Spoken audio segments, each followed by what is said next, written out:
We are here with Omri Schwartz. I saw him on Instagram. He was arrested by the New York City Police Department days after October 7th. Something that we are seeing happening. We just saw another one in London. We want to just hear his side of the story now that the case has been dismissed and he can actually speak about it.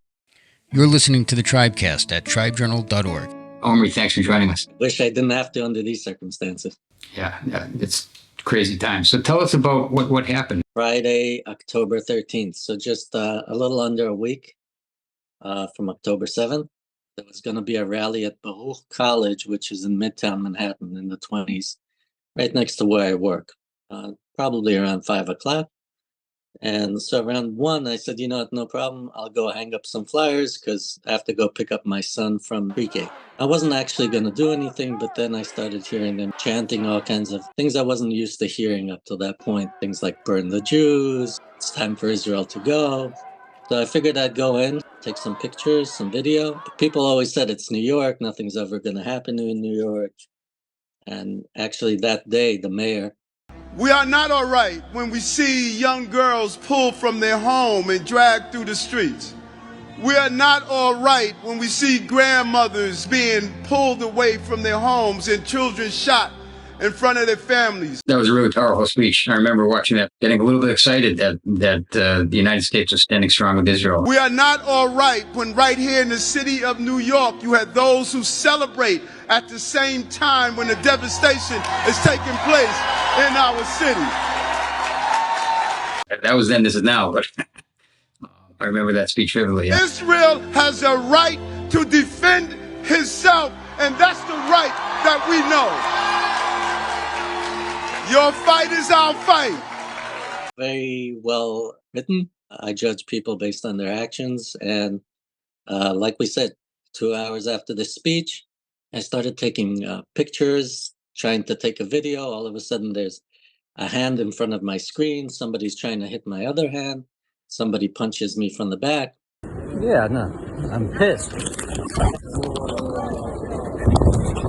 Whoa. And I turn around and I see it's all these keffiyeh wearing kids. Get the f*** out.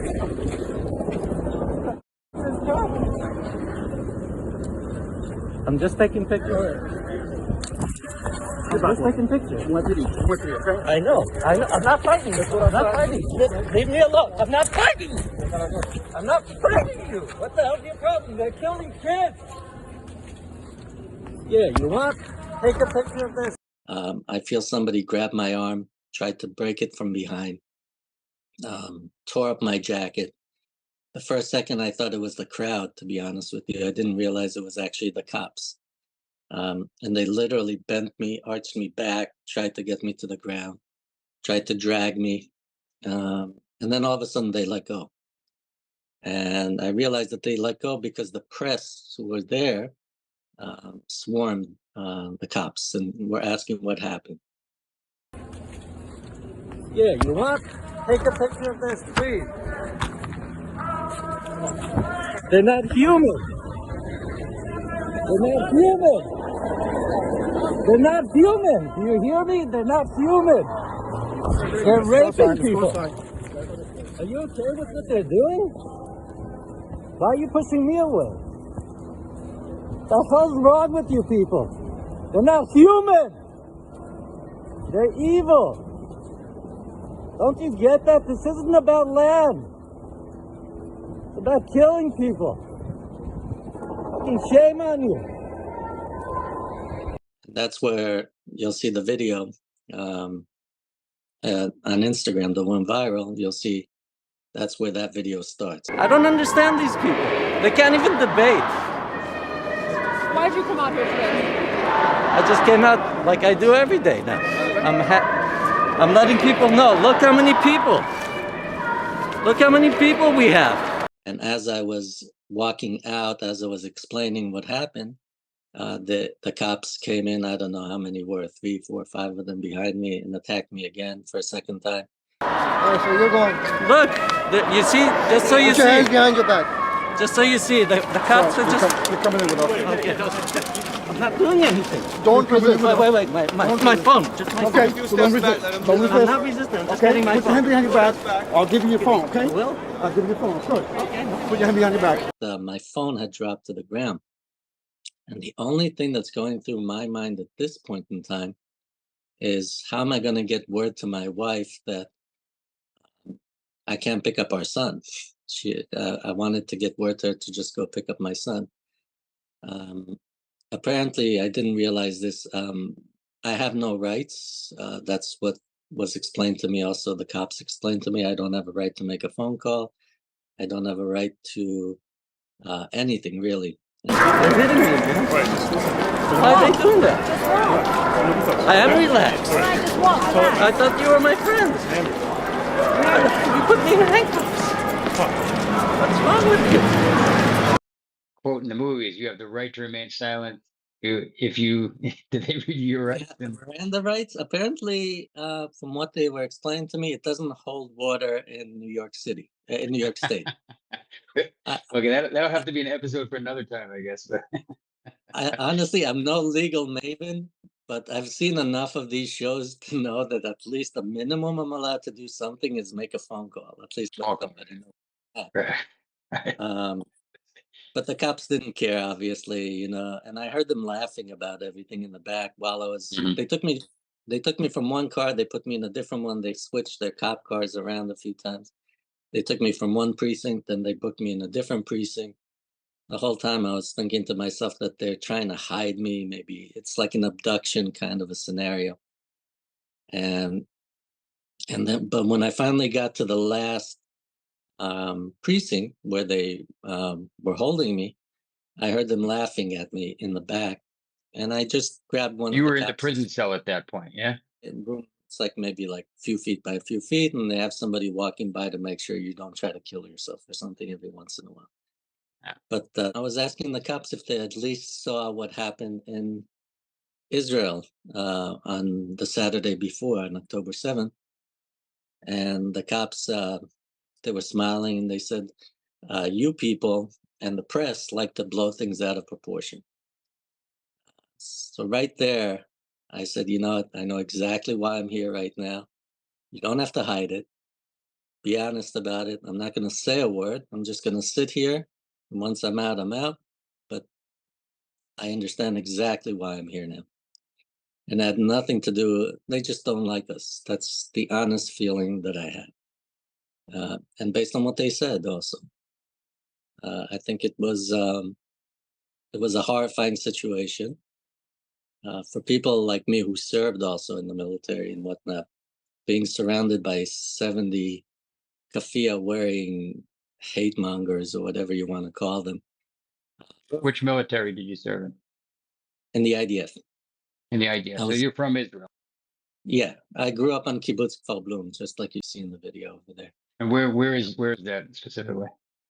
It's right next to Kiryat Shmona. It's the first kibbutz that hasn't been evacuated, but we keep on getting bombed from Lebanon these days.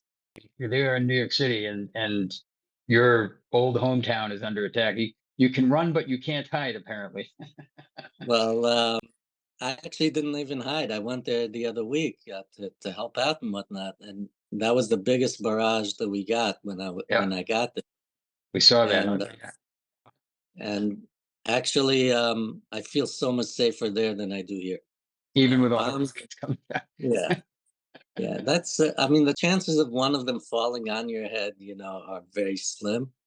The frightening aspect are the sirens, the booms, all these things, but the actual chance of you dying from one of these, at least up north, is pretty small.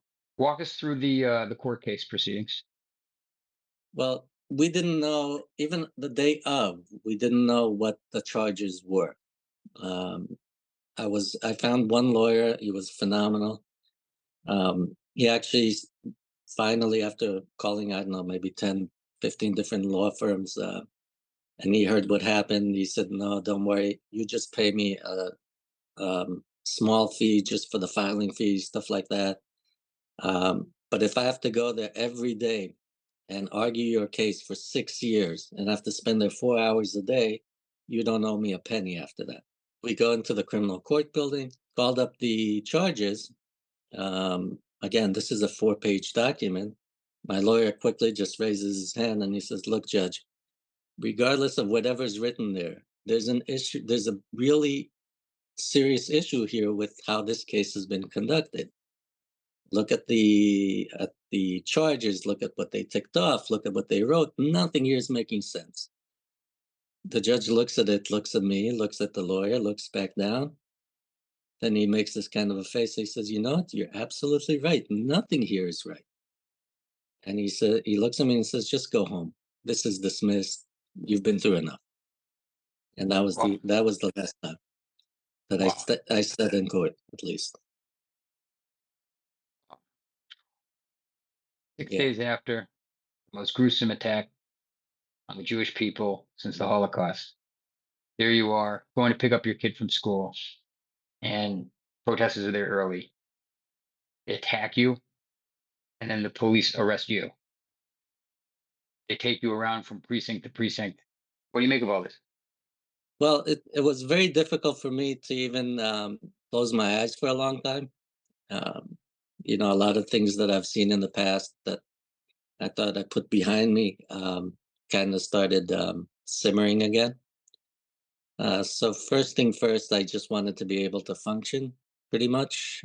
It's been one of the hardest times, even the arrest aside, just dealing with what happened. Also for the kibbutz movement, you can't take out 1,000 people from our movement like that without it affecting every single one of us. We're small. And the people that were there were the biggest peace-loving people that have ever lived in Israel. These were people that gave their lives to the Palestinian cause. Some of them were friends. Some of them I didn't agree with maybe politically, but they were friends. And you can say whatever, anybody can say whatever they want, but they gave their lives for these people. They opened their doors to them. They drove their kids to hospitals. They drove them back. They literally gave them the shirts off their backs, only to have October 7th happen, and the same people that they sat down around the table and treated them like family are now the same people that are raping, mutilating, murdering. These are not things that we're going to be okay with for a long time. People have been studying the Holocaust since it happened. We still don't know how something so horrific can happen. We can give all kinds of excuses, maybe on the mental capacity, but we don't know. And there are very few times in history where there's an absolute right and wrong. Very few. We absolutely know what's right and what's wrong here. You can't do what they did and not expect the world to come down. Which makes it all that much more difficult to process what's happening with the protests all around us, especially with the national PTSD of the Holocaust and the brown coats of the Nazis. Quite traumatic in New York City, just hours after the mayor gave a fiery speech standing with Israel. You marched with us with Dr. King. You stood with us with all the fights we have. And I'm saying we're going to stand with you and stay united together. And we don't have to be all right. We should be angry at what we saw. Thank you, Israel. Like I said, words count very little these days. You think that it's changed at all? Or? I still see them marching. I still see them vandalizing. I still see them do a lot of things that they should not be allowed to do. Honestly, I don't care how you call down the National Guard if you're afraid of arresting these people, but you can't let them block traffic for hours. Can't let them climb on all these statues that we hold dear, taking down American flags, not even Israeli, yelling, burn the NYPD. As long as they're allowed to yell, basically, burn the Jews, there's something wrong in our society. I can't go into a movie theater and yell fire or yell bomb. I'll get arrested. Why is the same kind of protections not offered to hate groups, from hate groups? Why just because I'm Jewish do I have to live in this kind of society that protects the people that are out to hurt? I just don't understand it. So in that regard, yes, he can take it and shove it, because he hasn't answered any one of my calls.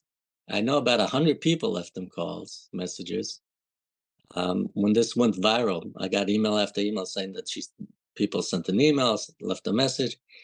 I said, I appreciate it, but don't expect anything in return. Now one of them got a reply as far as I know.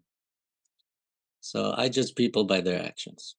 Omri, wow. I mean, have you thought of, do you have any plans to move back to the Holy Land? Is that something in the It's up to cards? me, we would be living there, but my son is working on his mom right now, so we'll leave it in his hands. Hopefully he's successful.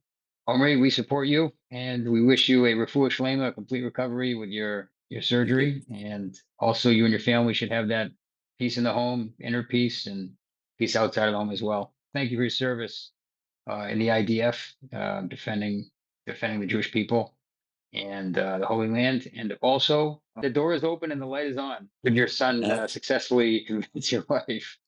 And I as I mentioned appreciate it. before, I'd be happy to host you guys for a barbecue. I know she's a vegan, is that right?